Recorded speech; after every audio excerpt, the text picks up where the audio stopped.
Oh, something happened there. Okay. Hey, Leigh. Heidi and I are here. We are so excited that you have joined us. Isn't that right, Heidi? I'm super excited. I cannot wait to talk. We have all kinds of questions for you. And are you ready for us? Yeah, thanks guys for having me. I'm excited. Thank you for joining us. Yeah. Go ahead, Brad.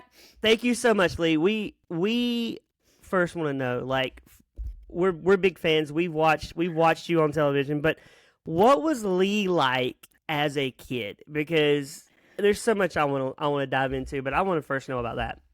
Right on. I haven't been asked that yet. I was like, if you see a kid that's super loud and you're like, oh, they're a ham. Like, that was me. I wanted to be, ironically, right in front of like every camera that was around me. I was very talkative and loud and like probably pretty unaware of how to interact socially. Like, with that, I just put myself out there all the time and didn't really think anything of it. And tell us how you got into cooking, right? Like what was like the moment you were like, okay, I'm getting into this. Tell us a little bit about how you got into that. Yeah, I always loved food. I was a chunky little kid, so my parents were like, maybe you know what we should like. She clearly enjoys this. We'll put her in some cooking classes. And then I went to pursue finance, which is a little bit different than cooking, but I grew up in a household where everyone worked in finance, so it was the only thing I wanted to do. And then in junior year of business school, I went to Cancun for spring break. I met my now husband, and he's in the army, so we move a lot. It's kind of hard to work for a bank when you move like more than once a year. So I left banking and went to culinary school because it's just kind of what my hobby always was. Okay, I want to go back to your comment earlier. You said you were a chunky kid. Is Yes. that right? Okay. Okay. One, I think you're out of camera now. I think oh, now you're back. You're getting back. Yep, you're good. Thank you. I want to go back. Okay, so I was having this conversation, Leigh, with a couple of my friends, and there was a female in this conversation. Is chunky? What is the acceptable word for a woman today? Because we were talking about this. Because I'm gonna get judged by people listening, but if my wife and I are out, I'll be like, if she asks me, I'll say she's the kind of portly woman. Is portly a word I should not use? Because I was told you cannot use that from that perspective. Leigh, what say you on that? I would Yes, what do you think? commit to curvy. Let's like lean Okay, Uh, okay, curvy to me mean something is else to you. it does. Like I'm so fascinated by the different words that are Maybe acceptable. thick is Okay, now ask about thick. Thick is good. They said the women like the word thick. I wouldn't like to be called thick or husky. I think husky's not a nice word for a dude, right? also, well, I guess it's a guy word. I don't think you should ever call a girl. Oh gosh, I would never call little Leigh husky when you were talking. Oh, husky Leigh over there. No, I'm not doing that. I'm Imagine. not husky Leigh in it. I like feel like curvy. it's Curvy kid. sounds like there's a good appeal Yeah. to it. I Yeah, guess but maybe curvy's the way. you're But curvy in different directions than maybe you're imagining. but portly has to go, right? No. Yeah. That's not it. Okay, well, chunky and portly are out. I will start saying to my wife, that thick lady, and that can be taken like I'm yeah. Or you could find like another descriptor, like talk about her personality or could. what she's I could. wearing. I could definitely do that. Thank you, Leigh. You have brightened my eyes up to this, so I do not get in trouble with my wife. Thank you. That's an important thing. You're welcome. I appreciate it. But back to you. I like that you describe yourself. I like that you said you were chunky, and your parents are like, you know what? Obviously, she likes food. Yeah. Let's get her into some cooking. I mean, she's. I mean, let's. Honestly, I have a similar background where I was kind of like getting, and I'm gonna use the word chunky, when I was a kid, and my parents were like, "She's going into sports," so my parents went the opposite way. Don't get me wrong. I was also, guided into many sports, but it was kind of an in tandem situation. I think their thinking was like, we'll put her into a health focused cooking class so that they were giving me tools to think about vegetables and maybe not like a typical serving of Kraft mac and cheese, which is what I really wanted at the time, but it's a balance. Don't all kids want like chicken nuggets and mac and cheese? Heidi, did your kids want that growing, or are they like, no, put a spoon, I'm gonna eat veggies? I have 2 kids, and one of them absolutely hated all that as a kid, but maybe because we always went to restaurants, and I hate kids menus, okay? Because it's all like the crappy food. It's like, just have regular food. It's so much better. It tastes better. So my oldest one learned that from a very young age. And then I have a second one, and she's like, I only want this, chicken nuggets or pizza, right? So I have the 2 extremes in the same household with the same thinking, same parents. So Leigh, what do you think? Do you like kids menus? Usually most of the chefs say I hate them, but what is your experience? I mean, as a kid, I was so not picky. I wanted to eat whatever was in front of me. I just wanted to eat too much of it. Like, it didn't matter what it was. I just wanted a lot of food. But my sister was pickier. Like, she liked the kids' menus. I was definitely more leaning towards adult menus. But like, as a chef that doesn't work in a restaurant, I can't speak too much about like disdain over kids' menus from like that side of it. But when I have clients that have children, there's definitely more requests for like fried mac and cheese than there normally is. Fried mac and cheese sounds good. See, as a kid, for me, Heidi and Leigh, my dad would be like, you're ordering from the kids' meal. I'd be like, I'm 14, 15 years old. He's like, yeah, but you look young enough to be 12 and under, so you're getting the kids' meal. And I would be like, okay. So I grew up having to eat the kids' meal stuff. So that, and then we went out to eat the other day, and my son Max was there. I said, what do you order? The kids' meal was $10. That's a lot for a kids' menu. And drink not included. So you have to buy the soda with it. I'm like, oh my gosh. Yeah. So I went and washed dishes. Let's go back to legal. So as a kid, and what are we talking about age-wise? Like, when did you start taking these cooking classes? I'm just very curious. Oh, yeah, I was that's a on good question. a PBS Kids cooking segment when I was in 2nd or 3rd grade. Wow. My sister likes to like revive that video every time I have a friend anywhere near her. It's comical. I don't know where it lives. I don't know where it exists other than on her phone. But yeah, like 2nd or 3rd grade, I think was. Wow. So. What were you making in that segment? Do you remember? Vegetable pizza. Yeah. Oh, you said that. Vegetable pizza. I didn't hear that. Mm-hmm. Oh, my. Vegetable pizza to a kid seems horrible, though, right? I told you it didn't matter. Like, I was not picky. You were not picky. You were foods. Oh my And God. how did you go from that to where you are at today, right? Like, there's a whole lot of history there. Tell us more about it. Yeah, I think a little bit of like being an athlete in college, or well, in high school, and then I tried in college and I was like, I don't want to do this. But I swam, and swimmers, it's like 5 hours a day. You're burning thousands of calories. So I was learning more about good food, and I'm fortunate that my parents enjoy eating good food. So growing up in DC, I was exposed to a lot of amazing restaurants, and I wanted to kind of bring that with me to college. And also is really passionate about food. She was an econ major, but now owns her own restaurant. So we both kind of went into food, and we would like cook shrimp scampi in the dorm kitchen and just try and like bring some good food into our lives. So we moved off campus sophomore year, started cooking a lot more for the kitchen. We moved off campus, and it was always just kind of like my hobby and what I did on the weekends when I was working for the bank. People would be like, what'd you do? And I was like, I made chicken stock. And they'd be like, you're weird. I want to be your roommate. Not a bad gig. My husband's very lucky. There's a lot of good Yeah. If I was her college roommate, the movie The Whale would have been made after me, because I would have been so big. I'd just been like, oh my gosh, I got to eat more of Leigh's food. Give me some scampi. Definitely started getting a little bit more like, I was a vegetarian for a while, and then I was like trying to do the paleo thing for a while, and then I was like, I think I just like food, so I should just, Well, what did that look like, being vegetarian for a while? Because is that just a phase you went through where you're like, I'm just not going to eat meat? I like was procrastinating from freshman finals the first year and just like binge watched all of these why you should be vegan documentaries. I like don't remember why, but they were convincing enough that I was a vegetarian until senior year. So How long did you do it? Gosh. 3 years. Oh, that's a long period.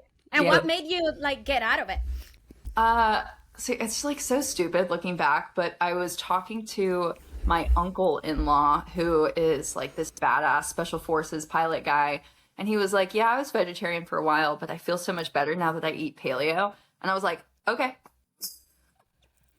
I just like switched, which is a drastic change. There's like a lot of protein in paleo diets, but I don't know. So, you, what was it like when you ate meat for the first? I mean, after 3 years, that had to be the best feeling in the world to like chow down, Worse. Yeah. or worse. Well, And did it like mess your stomach up because you're used to not eating that kind yeah. of John Wayne dinner, and now you're crushing meat, It you're was like pounding just meat. the first time I ate steak was like my first. I made like a steak stir fry, and I think I went in a little too hard. Like I maybe should have started with chicken or fish, but I was so excited and I ate so much of it, which is a constant theme as we're learning. That that didn't feel good. But then I swore I would never eat pork, and then I went out with my boyfriend, and he was like, "I want to get loaded fries," and I was like, "Okay, fine." There's pulled pork on top. I'll just eat around them. And after my second beer, I was like, it touched the pork. It's fine. And then like third beer, I was like, oh my God, is this ribs? Like this is so good.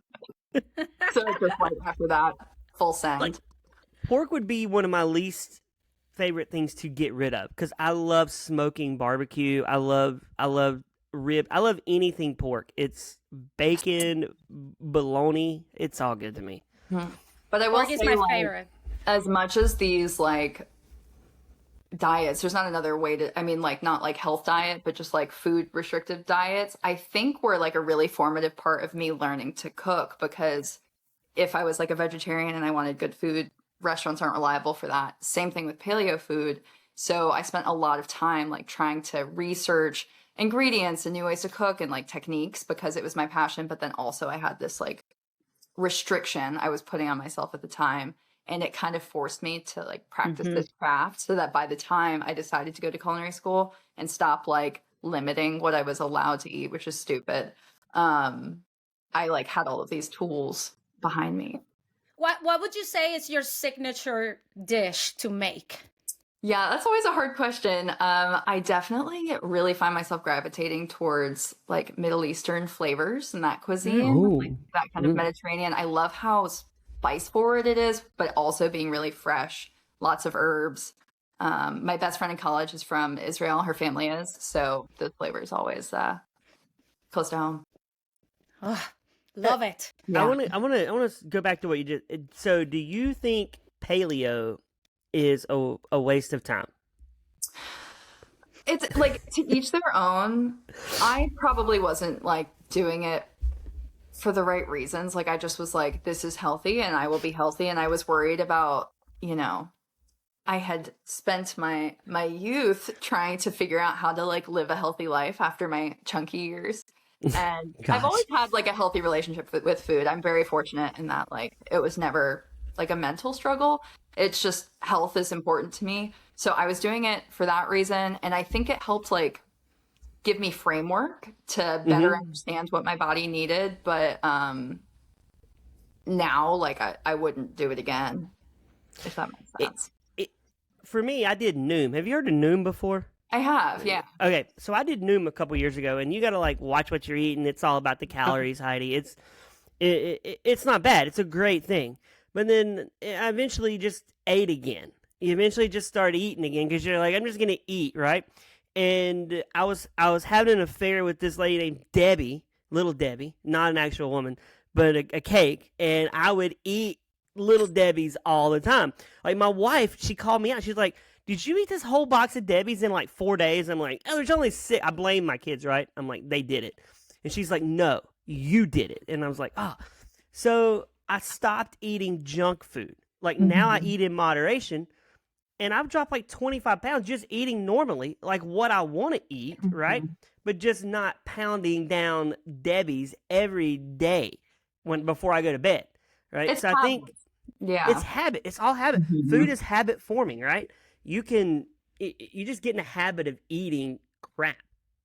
Yeah. For sure. So, I think that's like why it was good for me too. It's like vegetarianism doesn't mean you're being healthy. Like I would still eat a bag of Doritos if I wanted to. Like family size, I'm talking, but like, the other one just kind of reframed like, okay, I want a snack and I can't do that. So then it built those habits up, like you said, and then kind of helped me into culinary school. I have a weird one with food, and Leigh, I don't know if you know who I am, but I was in this show called Survivor. So I didn't eat for 26 days. So when I came back, I had to kind of get used to going back to eating normal, because it was quite a weird experience to put my body through not eating normal. And then my mental health actually went with it. I'm not going to lie, because I wanted to eat everything too much, but then your body couldn't sustain it. So it was quite the experience, but I'm back to normal, thankfully. Yeah, I'm sure I can't imagine how stressful that was. Like, I know on Hell's Kitchen, it was hard enough to make time to eat, but like Survivor, you actually just don't have that option. That would be overwhelming. I don't know that I could do that. Yeah, but go ahead. Although, Heidi, would it make it even more like fascinating if Gordon Ramsay wouldn't let them eat the whole time? They're like Survivor, so they're like starving, and Leigh's having to whip up a risotto and smell it. Like, that would be, I would like to see that. We need to pitch that. That needs to happen. Here's the thing, though. Leigh will taste it. Like, part of her experience of cooking is tasting and making sure this is good. So that would be like not quite eating, because you kind of have to taste it. But that would make it even more cruel, Heidi, because you're getting to taste it, but Gordon's and all his assistants are like, you can't eat that. Get that out. And she's got to like serve it, but she's like... She's down to like 80 pounds. I'm starving. Anyway.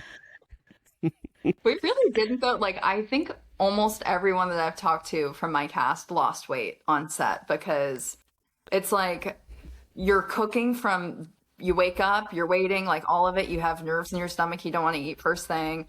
Then you're not eating what you're cooking for service. Like, I didn't try a Wellington ever on set. And then, we're going to get to that. We're going to get to that, Leigh. Yes, we cannot wait to hear about it. We got to talk Wellington. We were begging to have vegetables at the dorms, and I ate like steamed, like frozen broccoli for like so many meals, and picking like peanuts out of trail mix, because I was like, if I'm like eating a bunch of M&Ms, I was trying to do it very intentionally for like my mental state being like peak was my main focus. And I was like, if I just eat like trail mix that's full of mostly sugar, I'm going to crash. If I eat a Hot Pocket, I'm going to crash. So I was eating like peanuts and broccoli for a month. That sounds brutal. That's crazy, because I always thought that when the cameras are not rolling, you kind of taste each other's food and start eating it. Is that not how it works? No, we never got to try each other's food, and there was never a cameras not rolling, like ever. And I'm sure you had the same experience on Survivor. Yeah. Like, they're constantly filming you. There's constantly a mic on you. That's exactly how Hell's Kitchen was. Like, you're constantly either being guided to do something or waiting for the next thing, and like not quite sure, what's going to happen. Wow. Yeah, I mean, because every show is different, right? And they do it in a very different, the editing and everything, they do it in very different ways. So I was very tell us more. Oh my God. So when you are talking about things, do you have producers asking you questions, and that's how we, what we see is just based on questions from producers, or how does that work? Yeah, so the confessional room there's like 3 of them, and they're black other than the light that's on you. So it's just like this bright light. There's no one else in it. They're talking to you through a box, basically. Wow. So you're not reading their facial expression, and you never know what the producers look like. All of us kind of developed like a favorite one that we would talk to, that we had the best rapport with, even though we had like no clue who they were. And they would ask questions, but like you could talk about whatever you wanted, but they kept you until they got enough talking points on like everything they wanted to cover from the whole day. So sometimes it was 11 p.m. and I was talking about that morning's challenge, or sometimes I'm talking about something that is happening like right now. They pulled me out and they were like, comment, how do you feel? So it's kind of all over the board. So basically the producer's like Oz. You just hear a voice, but you don't see the face, right? Yeah. That's kind of intimidating. It was intimidating, and it was like so hot in that room. The light was so bright, and there was no air conditioning in there. And Wow. there was like a little stool next to, you'd sit on a stool, and then there was a stool next to you that had like face oil blotting sheets because you're like profusely sweating and there's a million lights on you. And they're like, you might want to like, great, that's gonna help for sure. But Wow. Heidi, we should go off camera so Leigh just hears our voice. We could be like the producers on just freak her out. She's like, I don't know what they look like, but I'm gonna listen to their voice. I mean, but now that I'm super impressed by the people talking, right? Because talking to just nobody, essentially, maybe a camera. Do you get to see the camera there at all? Or you're just talking to a black wall? there is a camera in front of you. I think that's why, like, to my sister, she's like, you sounded so forced, especially in the first few episodes. Ah. And I totally did, and I know that. And it would be like I'd say something, and they'd be like, can you say that again with more energy? And they'd be like, can you say that again in present tense? And by the end, I was so irritated. I was like, that went really well this morning. It like, comes off so terrible. Did you get used to it though? Yeah, eventually. I got better at giving them the like enthusiasm. They wouldn't tell you what to say, but if you said it the wrong way, they'd make you do it again. So I figured out what they wanted by the end of it. So they're basically like my wife. If I say it the wrong way, she makes me say it one more time. I need you to say that again in a nicer way. That's what she says. That is Mary. It was just like Mary. When did filming wrap for you? Early March 2022. Oh my, serious? Almost 2 years ago? Yeah. How Wait. hard? 2022. So you had mask and everything, or no? We woke up oh gosh. Okay. So we had a 10-day quarantine on the front end of filming where we were all in a hotel, like individual hotel rooms. We could not leave. We didn't have like a room key, and you just had to stay in there. And once a day they would call you and ask if you wanted to go for a 30-minute walk, and you would get like a mask and you could like see the sunshine. But none of us were told for sure that we were going to be on the show. It's because there were a couple of alternates, and they didn't tell anyone who the alternates were. So you were just in this hotel room, like alone, slowly going crazy for 10 days, making sure that every morning they'd come test you for COVID to make sure you were clear. And then at the end, they were like, okay, you're going to be on the show. And then every morning they would wake us up at like whatever hour. There weren't clocks, but it was early. And you'd have to jump out of bed in your pajamas, like not even brush teeth yet, and like run right outside the dorms, and they'd like shove the swabs up your nose to make sure that you were healthy. Wow. Heidi, how long was your quarantine before you started? Well, we flew to LA and we were quarantining in LA, but then we had to fly to Fiji. And in Fiji, we are also quarantining in a hotel there. But when we say quarantining in Fiji, we weren't in just a room. We were in a resort, and that's where you do a lot of the media, the pictures, whatever. And you get to see the other contestants. You just don't talk to them. You're not allowed to talk to them. And we had alternates too. So you never know if you're in the show until you get in the boat, and same procedure. So for me, it was also 2022. So we also had to do the masks and the COVID test. So that's why when you said it, it hit me like, you had to go through that too. Yes. It's not fun, not fun at all. So when everyone arrives on set, I mean, like for you too, you're just kind of like going crazy a little bit, like in a super weird mood. Yeah, no, it's definitely makes for interesting TV. And we couldn't talk. So for us, then when the camera starts rolling, we want to get to know each other. So you get that excitement of like, I can finally talk, right? So anyway, so that's kind of similar to what I went through. Similar yet not the same, because, you know, mine was very different. But yeah, I can relate to that quite a bit. Yeah, Heidi, your quarantine sounds so much better. Yeah, the Fiji part is good. I was saying when we finally got to see each other, we were also on ice. I don't know if they use those words for you too, but is that we could not quite, but it's I think it's very similar though. In LA though, I was in a hotel for maybe 5 days or so, and I didn't get out of the hotel. So I went through that, but it was half of the time you spent at the hotel, you know. Nuts. Anyway. Leigh, when you're in that room, or do you have your cell phone, or you just cut off from everything? You do? I didn't have my cell phone until the last day they took it. So when you're in the dorm, no cell phones. No. No Oh, wow. communication with the outside world at all. Once a week, they would give like messages from home, and they always withheld mine. Like, I know that my family sent notes, but like I also know that the producers knew that the way that they were going to get me to cry, like whenever they wanted, was to start talking about my husband. So they would just like go to everyone and be like, your family misses you, and they just like look at me and move on. And I was like, Oh, that's so hard. That is brutal. That is, it sounds horrible. So, how hard has it been for you? That's been 2 years to not tell people, because secretly I'm hoping you're winning this thing, man. Like, I'm rooting for you. I got eliminated last night. I know. We're gonna get to that. I am like, sorry, spoiler things like, oh, sorry to break it. Spoiler alert. Heidi and I were talking on the phone last week. We were like, man, I hope she wins this thing. That would be incredible. And we're gonna get to what happened, but that's hard to sit on, right? For like, they probably make you sign like an NDA or something, right? You can't share it. It was like $5 million if they found out you're the one that leaked it. Is what you get. Oh my gosh! Did you tell anybody, like your husband? Are you allowed to tell him? NDA. Like my husband, my parents, and my sister all signed NDAs so that I could like express to them that I'm not, Did they know the planet? Did they know that what happened last night beforehand? My husband did. I didn't tell my parents because they knew, they had an idea, because like once you get a black jacket, your 2 family members are alerted to that they might have to fly in for the finale, and then they were told that they don't have to fly out for the finale. So they like knew that I made it to a black jacket, and they knew I was eliminated, but they didn't know it was going to be last night. But to get the black jacket, that is amazing. Amazing.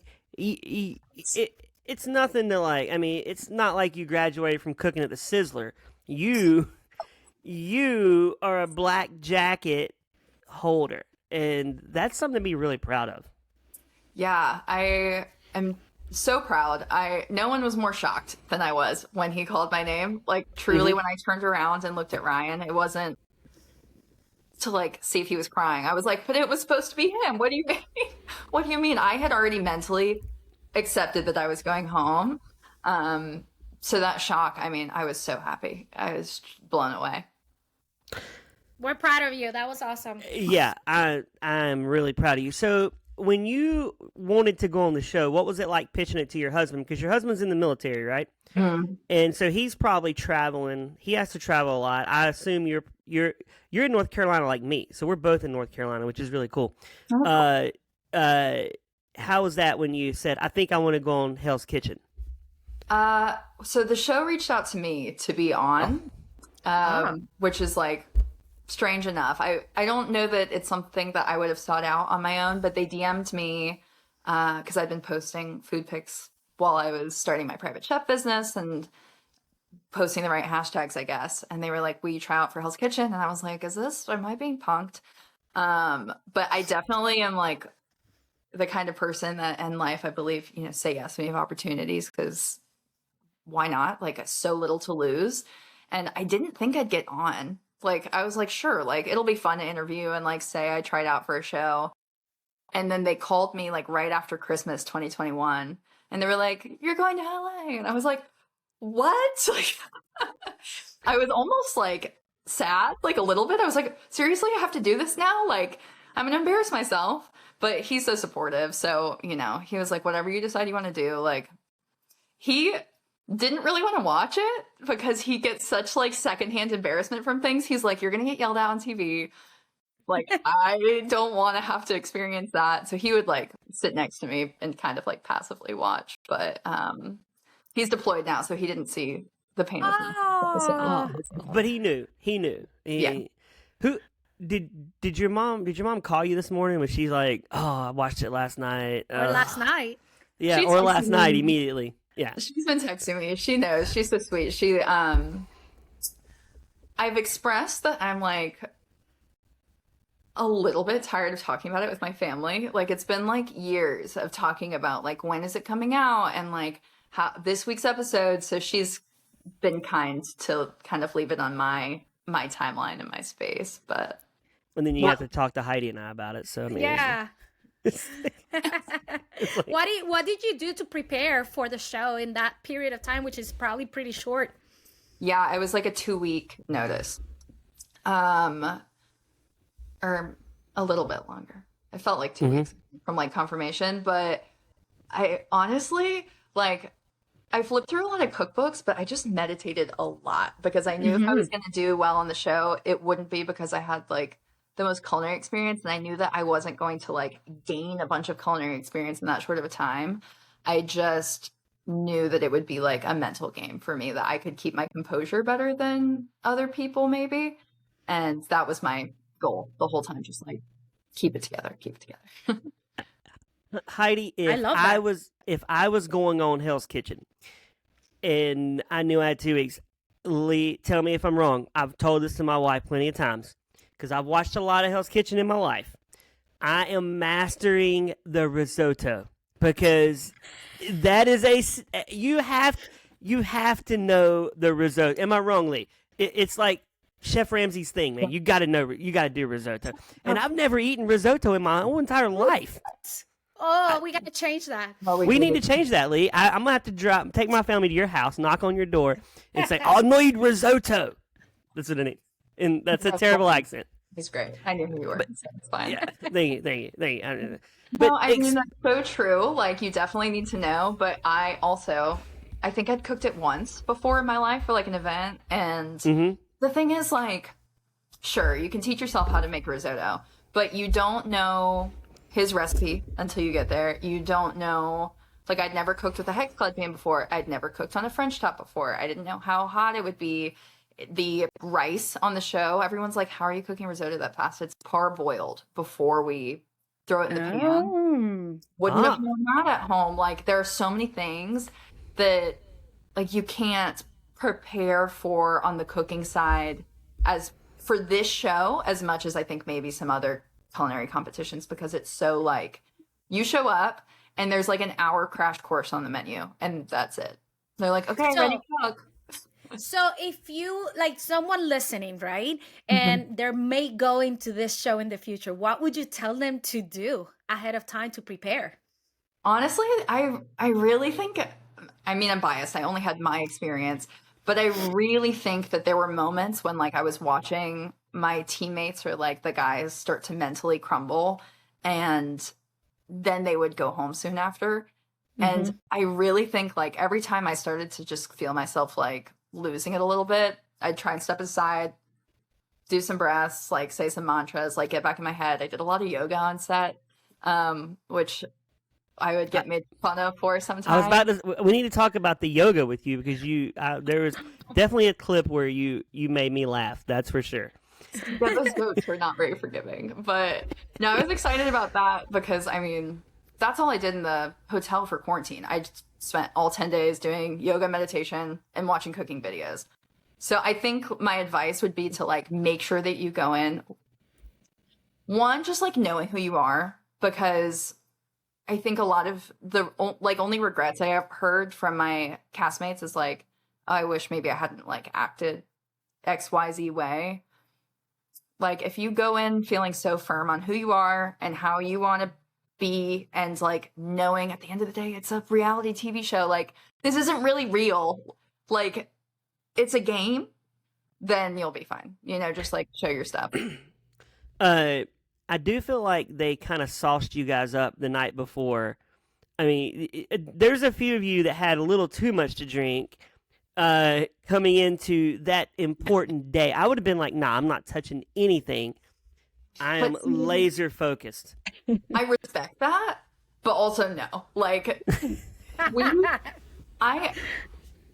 I'm getting my master's in wine and beverage management. I love a good libation. We were denied alcohol the whole show. Like in former Hell's Kitchen seasons, you'll see that they get drunk like pretty regularly, but I think the rules changed. So we weren't allowed to drink. When we got in there and there was alcohol, I was like, pour me 4 fingers, whiskey, like now. Oh my gosh. It's so exciting. That's interesting. That maybe the rule changed because something may have happened that we don't know. Just speculating. Lee, are you a Top Chef fan? Because I like to ask people these questions all the time. Like, Top Chef, or did you grow up Hell's Kitchen? I mean, I know you're a Hell's Kitchen fan now, but Careful what you say. yeah, you have to say Hell's Kitchen because you finished in the top 6, which is amazing. Yeah. But did you watch Top Chef at all? A little bit. I definitely grew up watching Hell's Kitchen, and then as I got older, I kind of transitioned to watching MasterChef more, and then college I watched a little bit less TV, and since then, but watched once I realized that there was a chance that I was going to be on the show, I started watching it again. Binge watching. Yeah. You're like binge watching Chef Ramsay. I want to ask about Jonathan because he played a part in this last episode. He could not shake what Chef Ramsay said about it. Was that scripted, or was he really that PO'd about it? Because I feel like Chef Ramsay was just saying, I don't really think he meant, it was just saying you look like it, right? Yeah, I love Jonathan. Like, I mean, all respect. That was not his smartest move. Like, I don't think they would have even shown the clip of Chef Ramsay saying that. Like, I think it was just banter if Jonathan hadn't reacted. Like, if he had laughed, I honestly don't think it would have been on TV. Big deal. He was so upset because he was like, my daughter's gonna watch this. And like, my idol just insulted me in like a horrible way, and like my daughter's gonna see it. And he made it what it was when it could have just been like a blip. That was not smart. What did he say exactly? What was it? A hot sack of shit on a summer's day, I believe, is what he said. He was That's a funny line to dish. I've never dished that to anybody, but I mean that's a weird and different line. I would probably laugh if he said that, because I'd be like, yeah, I've been on this show for like 5 weeks now, and I'm exhausted. Yeah. No, none of us. I mean, God, I'm looking at it and I'm like, was there really like no reason to not have like a makeup team out there for us?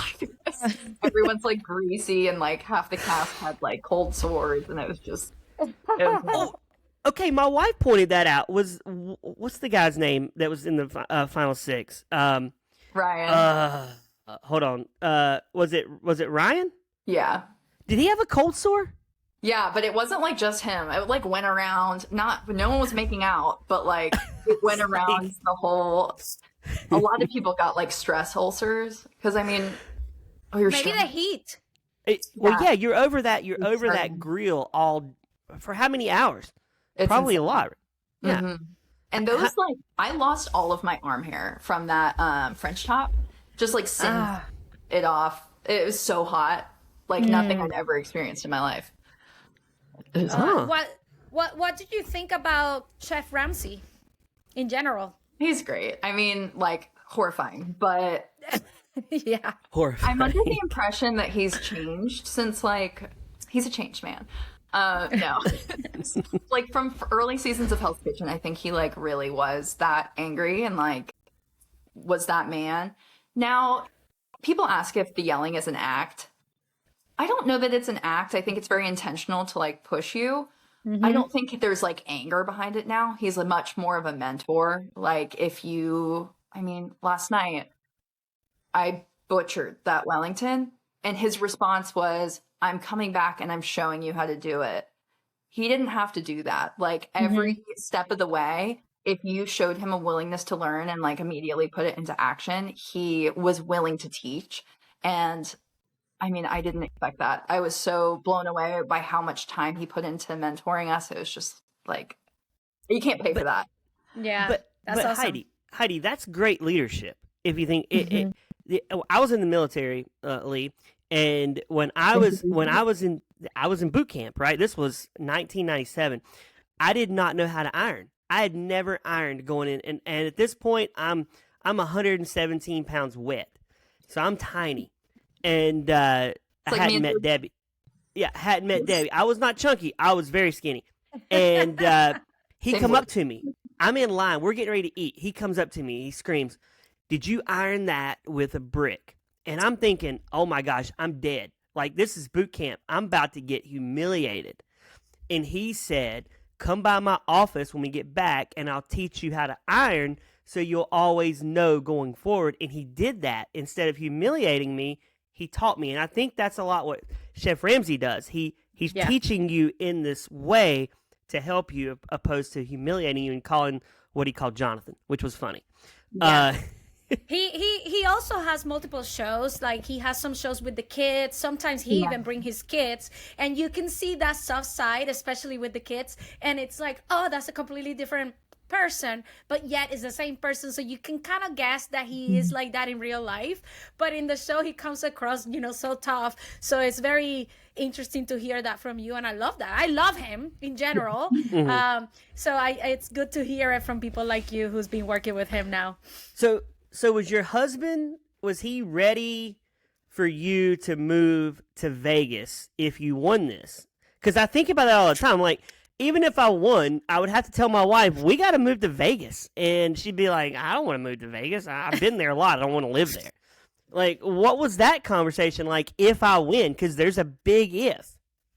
So, two things. One, a lot of the people that win Hell's Kitchen don't accept. You can take the money and not the job and like keep on living your life. That's a pretty common, they don't talk about that, but that's a pretty common. I never knew that. Me neither. After the fact. The other thing, we didn't have that conversation because like no part of me thought I was going to win. Like ever. Like, I know that's kind of like not how you should go into it, but there were a lot of people who went into the show like to win, and I so respect that, and that's how it should be. I wasn't trying to like admit this on the show, but I just didn't want to embarrass myself. I was like, I didn't get kicked off the first day, and I was like, I didn't get kicked off the second day, and then I was like 10 days in, and I was like, how did I make it this far? Whole period then? How long? 3 weeks. 3 weeks. Oh my gosh, you do the whole season in 3 weeks? Yeah, so Chef Ramsay has it made. Morning, and then the dinner service in the night is like 1 day, and it's 18 episodes, so it's 18 days, and you get Sundays to like go back to the hotel and sleep. But he filmed season 21 and 22 back to back because it was a month and a half for him. So yeah, wow. That's pretty common in shows these days, especially after COVID. A lot of seasons back to back, so they have a little bit of a backlog to keep on building from that. Heidi, how real is what she talked about on Survivor on not wanting to be the first one after the first 3 days to ship home? Like, that's a huge fear, right? That's everyone's goal. You never want to be the first one. However, I would say no shame either on those people that make it on that first episode and they kicked off on the first episode. Any competition show out there, just making it into that, the whole competition, I think it's amazing. So no shame for people in any reality TV or competition show to go out first. But when you go in, you clearly do not want to be the first one. I swear that's like a milestone when you don't get kicked off on the first one. This is for both of you. Did you go in and do you immediately pick out the D-bags? The one you're like, this person's like, that's not my type. I don't want to shoot the breeze with this person. Or are you just like, I like everybody, so there's nobody that's a D-bag, and I'm just gonna have fun? That's for both of you. I think my personality, like, I just love people so much. Like I don't know. I get so excited to meet people. It's like my favorite thing in the entire world. It's like connecting with someone new, which sounds so cheesy. But I got there and the girls were all being moved in 2 vehicles and then the guys.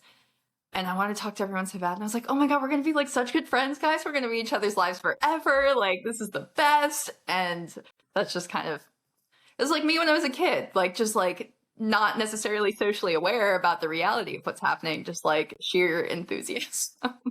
Do you consider yourself friends with them now? It's been so long. So I'm like, do you stay in touch with them? What's your life with them now? Yeah, we have a group chat that used to be really active. Now it's like a couple times a week. Someone will say something, and then one-offs. Like, I've hired a couple of them to be sous chefs for different events and different locations, and definitely keep in touch. I mean, we trauma bonded for sure. So we're family now, and so I'm happy for it. I want to ask you on the cryogenic thing you did, because my wife was like, I totally want to do this cryogenic thing. And how did that feel first off? What was better, the cryogenic or the heat thing you sat under? And second, you went out to, was this with Sammy or Carmen? Was this with Sammy? Okay, you're sitting there with Carmen. I was talking to Heidi before you logged on. It felt like she was interviewing. Did they tell her to ask you these questions? Because it's not like you and we're sitting here just shooting the breeze. It totally felt like, I told my wife, I said, I feel like she's just interviewing Leigh at this point. Okay, so I'll start with your first questions. The cold therapy and the heat, they were like nice, but definitely not as extreme as they could have been. Like now, since then, again, not to be that person, but like I love cold plunging, and that's much more rewarding sensory wise and like in every way than standing in dry cold. Like it really wasn't that, I don't know. It's just like, you're like, I'm cold, but it's like 2 minutes. It's not that bad. Being in water that's cold is like a totally different experience, and it feels so much better when you're done. And then the sauna was just like, okay, I'm like laying down in a sauna.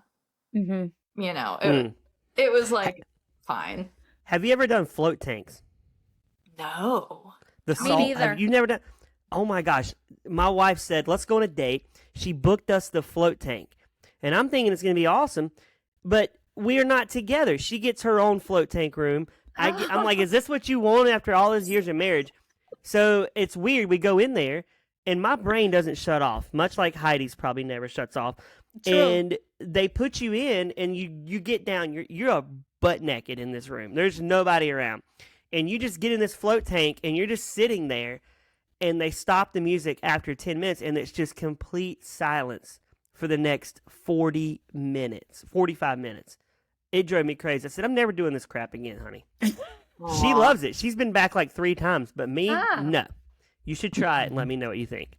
I could see myself liking that, but again, like I love the challenge of meditating, and that would be a good environment for it. Like that's one of the reasons why I like cold plunges, is because your body's going into such shock that the only thing you can think about is keeping yourself composed. Your brain can't wander. You're like, stay alive. I'm gonna die. This is painful. And that's kind of fun, but I'm crazy. So, and have you done it? Cold plunging? No, I have. When we were in Vegas, we did this resort thing at Resorts World, and I like hanging out in the pool that's 50 degrees because That's cold. I'm the only one. I would just sit in the pool up to my neck for like 20 minutes, and I'd get out. But it make you sleep so good. It is the best relaxer you'll ever have. It's fun. So I do like doing that. I've never cold plunged, but I've definitely plunged in the water cold. That's cold though. That 50-degree water is like the degree of a lot of cold plunges. So you might as well have. I'm going to say I cold plunge, Heidi. Is that cool? Can I brag about that? Sure. One of my best friends from Survivor, he was actually my ally in the show. He does that for, I don't want to say for a living because he's a firefighter, but he, as a hobby and almost like he's becoming his second job, he does a lot of Wim Hof breathing and cold plunges and all of that. So I've learned a lot from him. So we've done it, and I've done it with my kids and my husband as a family. It's been super fun. And fun fact, I have been to Antarctica and I did go in the water. So that was the legit cold plunge that I have experienced, besides just doing it with ice and water, right? So yeah, wow. I like it. I like it though. I think it does work. God, that would be very cold, extra cold. Yeah. Oh, the Antarctica one is like a whole experience. We can talk about that for hours, but yes. That's awesome. Yeah. Wow. So the second part of that question, I'm sorry I cut you off.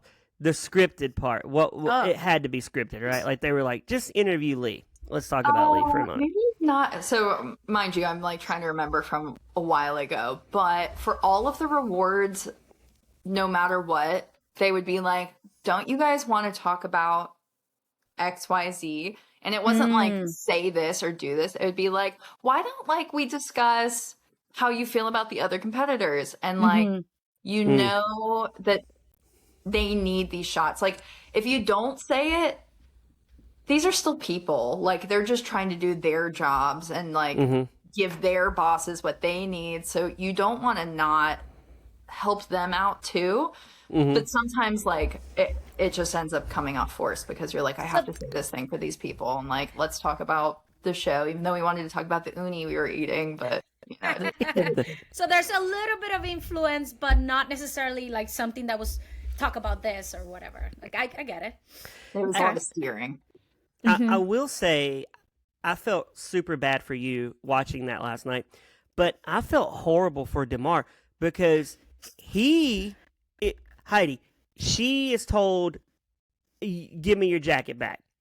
He steps back in line. He's assuming I'm good. And then Chef Ramsay's like, you know what? You're not good either. Come here. I'm taking your jacket. That was brutal. I felt bad for him because you get in your mind, I passed. I beat her. Like, it's good. But no, he didn't beat you. I really felt bad for him. Well, I remember, gosh, we were both, so you like leave and then you're sitting in the back waiting for them to do your exit interview. And we both looked at each other and we were like, oh, it's done. So, like, he was a good sport about it too. And I remember we were leaving and you do the like filming of you walking down that long hallway without your jacket. And his shirt looked so crisp and like it was tucked in. He was like, oh, I'm prepared. Like he like after dinner service went and put on like a clean, crisp white t-shirt. I'm like sweating, mine's untucked. So he was like, if I'm going out, like I'm gonna look good. Have you cooked beef Wellington since? No, and like not before. Like who cooks beef Wellington? That's I like it. But he does. That's another staple for him, right? Is that there's beef Wellington every season on there, Heidi. Your Wellington looked good to me, but I am not a Wellington. I told Heidi I've never eaten beef Wellington in my entire life, ever. It's good. Like I would rather have. Well, I was gonna say I'd rather have a fillet, but I'd really rather have a ribeye. But it's good. Like it's good. I like it. Yeah. I'm not something you eat every year even, but definitely like I like it. Yeah. Okay, Heidi, Leigh avoided the Wellington bar, the Wellington station. Sounds like we're talking about a train station. She avoided the Wellington station the whole season, and she's like, you know what? Was part of you wanting to embrace it to be like, screw it, I'm either going to go home now, I'm tired, or I'm going to beat this? That's exactly what happened. I was put on meat, and it's between you and so we do a lineup at the beginning, and Chef Ramsay tells you what station you're going to be on that night. And he put Carmen and myself on meat, and she looks at me and she's like, "You're great at the New York strip. I'm great at the Wellington. Let's do that." And I was like, "No, we're black jackets now. Like we have to push ourselves outside of our comfort zones." Why? Lessons learned. Why did I do that? I don't know, but I mean, I felt like I would not have earned my place if I'd spent another night avoiding that, because in hindsight, if I had done New York strip, which is something I'm really confident in, and like run that part of the station, and I had moved on, I probably wouldn't have been on meat again another night. And I like was really good at the other 3 stations. So who's to know how that would have gone? To be fair, I think that Sammy and Carmen and Ryan and Jonathan are like amazing. So they would have, who's to know? But yeah, it was definitely like, I made that decision for some reason to put myself in that spot, and why not? I guess I learned. Yeah, YOLO, right? I mean, yeah, you only live once. Why not try the Wellington? I don't even. I've never eaten it before. Maybe I'll eat it one day. I don't know. Maybe Leigh will prepare it for my family. Risotto first. You can find that anywhere easier, and then Wellington. Okay, my goals are risotto, and then Wellington. Chopped like she cut it last night on that episode. Yes, I want it laid out. Where he said, would you serve this? And she's like, no, chef. I think, and I don't remember if he said it last night in the episode. I know for a fact that he said it to me in person. He said it looked like it got run over by a train on the way up to the pass. Oh my gosh. I don't think he showed that. But I was like, yeah. You should have said, it offended me when you said that. You could have been like Jonathan, like, the fact that you said that hurts my soul right now. Leigh, my cooking is, Heidi, are you a good cook? You a good cook? I don't like to say I am a good cook, but I cook all the time and I like experimenting. But more than cooking, I love eating different things. So I experiment because I like eating and I work at home. So I, instead of like ordering or whatever, I just end up like, okay, let me give it a try. So my new thing is making pasta. But yeah, Ooh. I like cooking. That's awesome. I don't know if I'm good, but I do it. I'm sure if you're making pasta at home, presumably Yeah. from scratch, then yeah, you're doing great. Oh, Lee, what's your least favorite thing to whip up? Wellington. Besides Wellington, we know Wellington's not on. That would. Hey Heidi, if my wife lost on Hell's Kitchen to Wellington, I would say I want you to make me Wellington tonight. That would be my power move to her. I'd be like, let's make Wellington. I'll help you. To be fair, And then she like, would hate that. 'Cause I'll help you. She would hate that. I don't even know that it's like, not to say it's not hard to make. It's the hardest part about it on the show is that I'm opening the oven so much and the temperature's dropping and we're not allowed to use meat thermometers. If you're at home and you can like temp it, then you know that it's not raw. But you Yeah. can't, like, that's why the New York strip, I could just like go like this and know when it's done. You can't like squeeze a Wellington. And They're not you don't get a meat thermometer? no, they're like against the rules of the show. Because what fun would it be if everyone was like, it's perfect. It's then perfect. That's not good TV. Wow, that is true. I get that now. I assumed y'all could meat thermometer this thing. No. Well, so the people who had worked in kitchens before knew how to use a cake tester, which is basically like a thick needle that you could insert into meat and then you hold it against your lip. And when you practice, you know what like the temperature should feel like if it's something is done. To me, I was like, Wow. okay, that's magic. Like I don't know how at the time. At the time, I was like, that's nuts. And I like couldn't keep track of a meat thermometer or a cake tester. Like I had my apron on and then you would keep like a towel so that you could grab the hot pans and everything. By the end of service, I'd have like 15 towels tucked into my apron because I just like my brain wasn't on. I didn't know where anything was. I just kept, so there's no way that I was keeping track of a tiny little needle. Did you get to keep anything from the show? I took my jacket from the finale when I Awesome. come back to cook for one of the teams. I was able to leave with that jacket, and I think some of the other people did as well. Otherwise, I'm under the impression that we're going to get a lot of it sent to us when everything's said and done, like all of the prizes. I only got the spices already because they had an expiration date on them. Everything else, they're just like sitting on. So we don't have our knives. We don't have like any jackets or anything. Wow. Wow. And Leigh, now that it's all over, what is new for you? What's next for you? What's cooking in the next? I mean, I don't know. What is up with you now after this experience? Well, I'm still, doing my private chef thing. I've been traveling a lot for that, and I love doing events all over and getting to see new cities and meet new people. And then also, I am in the early stages of starting another business. I'm doing a like luxury travel company and doing trips around the world to culinary destinations. I'm going to cook, do little classes, and then also with my master's in wine, I'm going to do some like wine pairings and education. And then my partner in the business is like brilliant at planning just like the most incredible itineraries. So just these like really awesome vacation trips will be good. Amazing. That sounds amazing. Leigh, I have two more questions really fast. One, I've watched a lot of Food Channel, Food Network, and cooking shows, and I brought this up to Heidi off air. A lot of chefs have tattoos all over them. Why does that happen? You don't have the sleeve. You were tatless, or at least I don't see it. Tatless, yeah, you're a tatless. Why do chefs like to get inked up? What is the fascination with that? And a lot of them are heavy smokers. I'll hit those one by one. I think the tattoo thing is a little bit of culture and a little bit that you can like in a lot of professions. Having visible tattoos is not necessarily a positive thing.